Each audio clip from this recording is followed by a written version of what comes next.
দর্শক, এবার কেয়ার হাসপাতালের সামনে আছেন সহকর্মী রাশেদ রায়হান। যুক্ত হচ্ছি তার সাথে। রাশেদ, খালেদা জিয়ার শারীরিক অবস্থা এবং এই মুহূর্তে সেখানকার পরিস্থিতি আমাদের জানান।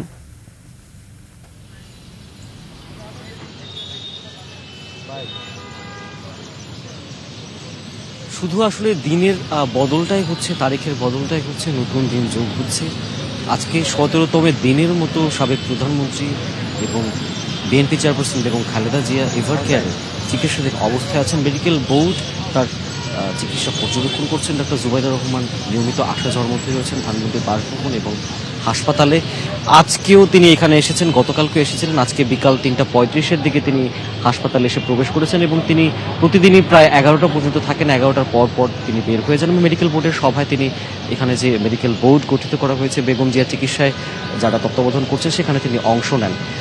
আসলে গত শনিবার যে শেষ বেগম জিয়ার শারীরিক স্বাস্থ্যের আপডেট দেওয়া হয়েছিল, এরপর কিন্তু নতুন কোনো তথ্য আসলে গণমাধ্যমকে জানানো হয়নি। বেগম জিয়ার ব্যক্তিগত যে চিকিৎসক রয়েছেন এবং মেডিকেল বোর্ডের অন্যতম সদস্য ও বিএনপি স্থায়ী কমিটির সদস্য ডক্টর এজেডএম জাহিদ হোসেন, তিনি আসলে স্পোকস পার্সন হিসেবে কাজ করছেন এবং তিনি আসলে শারীরিক অবস্থার আপডেট আসলে জানিয়ে থাকেন। এবং গত শনিবারের পর থেকে এখন পর্যন্ত কোনো আপডেট আসলে জানানো কিন্তু আসলে নতুন করে হয়নি। গতকালকে কোনো ব্রিফিং হয়নি, আজকেও কোনো ব্রিফিং হয়নি। অর্থাৎ এই মুহূর্তে বেগম জিয়া আসলে কেমন আছেন, এটি যদি আসলে এই মুহূর্তে আপডেটটির কথা বলি, সেটি কিন্তু আসলে নতুন কোনো তথ্য আসলে নেই। অর্থাৎ তিনি চিকিৎসাধীন অবস্থায় আছেন এবং লন্ডনে নেয়ার কথা ছিল, সেজন্যই কিন্তু জুবাইদুর রহমান দেশে এসেছিলেন।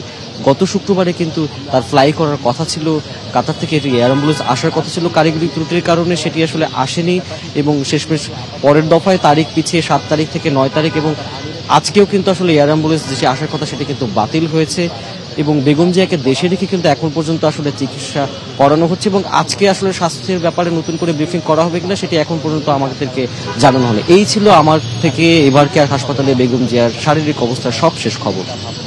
রাশেদ, আপনাকে অসংখ্য ধন্যবাদ। দর্শক, আমরা দেখছিলাম এবার কেয়ার হাসপাতালের সামনে থেকে জানাচ্ছিলেন আমাদের সহকর্মী রাশেদ রায়হান বেগম জিয়ার সর্বশেষ পরিস্থিতি এবং সেখানকার পরিস্থিতি।